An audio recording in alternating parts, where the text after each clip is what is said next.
Hello and welcome to Why Medics Matter, a podcast for doctors by doctors. We are your hosts. I'm Dr. Amie Burbridge. And I'm Dr. Simon Fraser.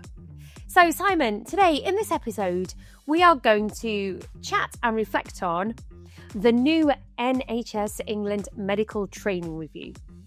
Now, this was sort of instigated, given the current issues with training.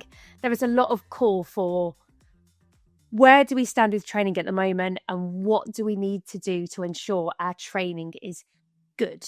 So, Simon, have you read it? It's a big document. I've read it. I've summarised it. Anyway, it might mean a lot to anybody who's not directly involved. There has been a listening exercise led by NHS England, was part of their training review, and they've just released their phase 1 diagnostic report. Obviously, and actually, I'm quite impressed with the quality of the report.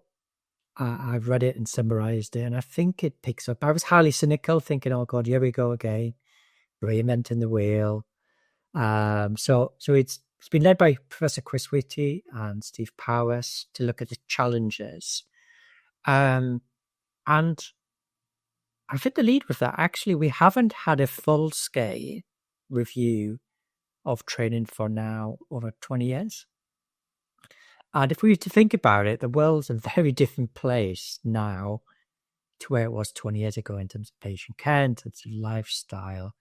And their key message is ultimately training has to improve healthcare. And I think sometimes we think about what the needs of the training. We have to think of what does the population need. We've always talked about this friction between service and training. And again, to highlight the really beautiful point, it's an artificial boundary. We talked a bit with Svethva about, your job is for service. Well, yeah, our job is for service. That's what we do. We serve, but we also learn at the same time. One of the fascinating things is talk about we are both trainees and trainers at the same time. So often in this view, you've got the senior doctors with the trainers, and we've got a trainee or now resident oriented at your CCT. But actually, at every stage, you're training somebody else. Even at the senior stage, you're still training and learning. And the biggest challenge is we know almost 40% of doctors are not in what I call conventional training. People use the horrible phrase of training in non-training posts, which I detest. For me, there's conventional training and a more bespoke program. And that's where we pick up a whole group of doctors of SAS and LED. And we know that the resources and attention is around the resident on pathways. And what they've said really is we need a systemic reform is likely to be required. So that is the sort of key messages. So my concern, having been a trainee, a trainer, and working in a very pressurised system that the NHS is now, we need a lot more doctors. We need a lot more educators.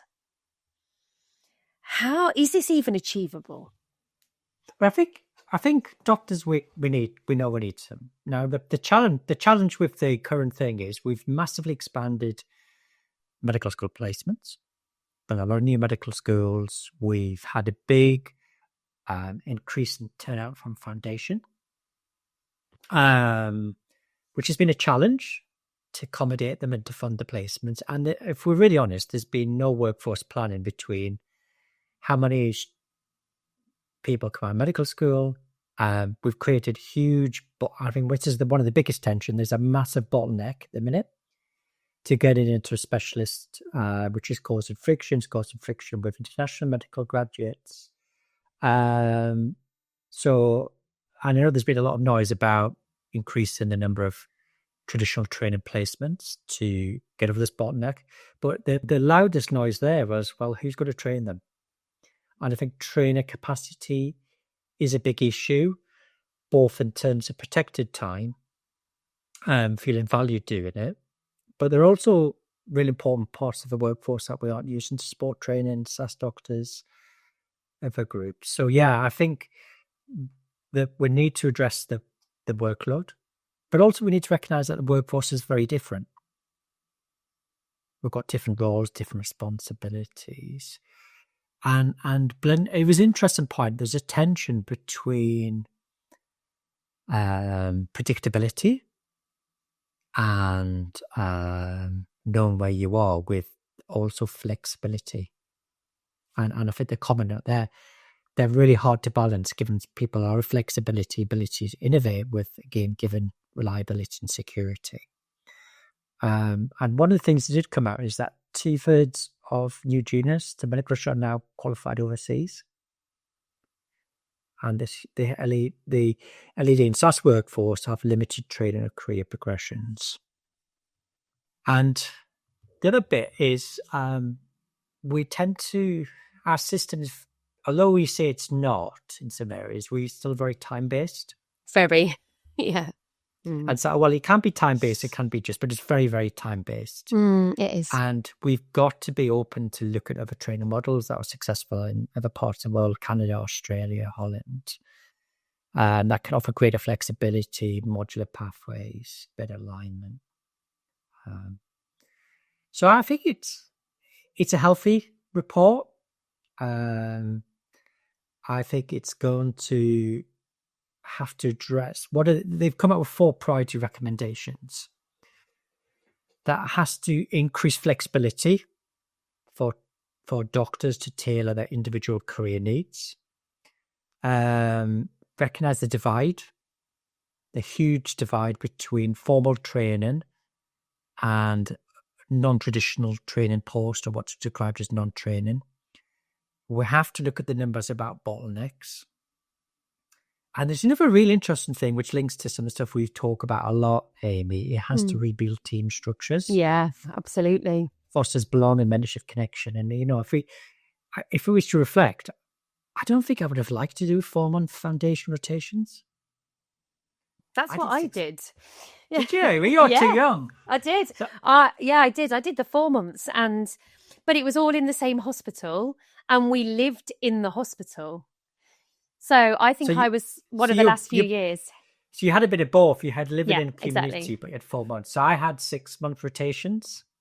And actually I felt like I was properly getting settled in the team after 3 to 4 months. Yeah, yeah. And I know there's some pilots up in Scotland looking at 6-month foundations. I don't know what good is going to look like. I was very, very cynical of another review and just being reactionary. There have been a lot of evidence. And what's nice, it says, I think this is going to take a number of years. Oh, many years. It's generational, I think. Yeah. But I think in terms of getting a recommendation, and I think what they reflected in the wider report is they have to learn when they got things wrong. Modernising medical careers. Oh, that's what I was part of. Yeah. It was clouded by the execution. Yes, quite. Yeah. So we have to learn that whatever change we do has to be around this core principles about improving outcomes for us, recognising in modern care, you're having more generalist skills, understanding, how we're in a digital world, how we give people flexibility, portfolio careers, and rebuild. So they're recommending is the next stage is it forms the foundation of consultation design. So it's going to be an interesting space to watch. I do recommend you have a full look at the report if you're interested in education, maybe with an open mind. I have to say I read it, and as an educator, worry to go, how are we going to deliver this? Because the service pressures are high, and having that allocated time to be a supervisor and train is already challenged. And I want to give my trainees and resident doctors the best possible education experience I can.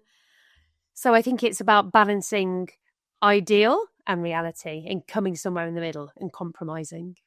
But I'm going to ask you my favourite coaching question. What are the consequences if we don't make any change from where we are now? If we don't change, you will get a lot of doctors leaving the NHS and a lot of trainers leaving the NHS, a lot of disgruntled doctors, but also the patient care is going to suffer. And ultimately, that's why we do what we do, is to look after our patients. So we need to alter our training in a sustainable way that helps care for our patients in the best way. And if we don't change, that's not going to happen. No, absolutely. And I think we're tweaked around a number of years. Absolutely, yeah. So whilst it's uncomfortable, we need to make sure it's well led by people who get education. Yes, absolutely. Who really understand the nuts and bolts of education, what good education is, and also alongside the NHS. So it's being able to merge both of them at the same time. Yeah, this artificial band between service and training. Exactly. We need to go, absolutely. So. Brilliant. Well, I'm sure there'll be more we can talk about over the air. Yeah. Thank you, Amie. Thanks for listening. Goodbye.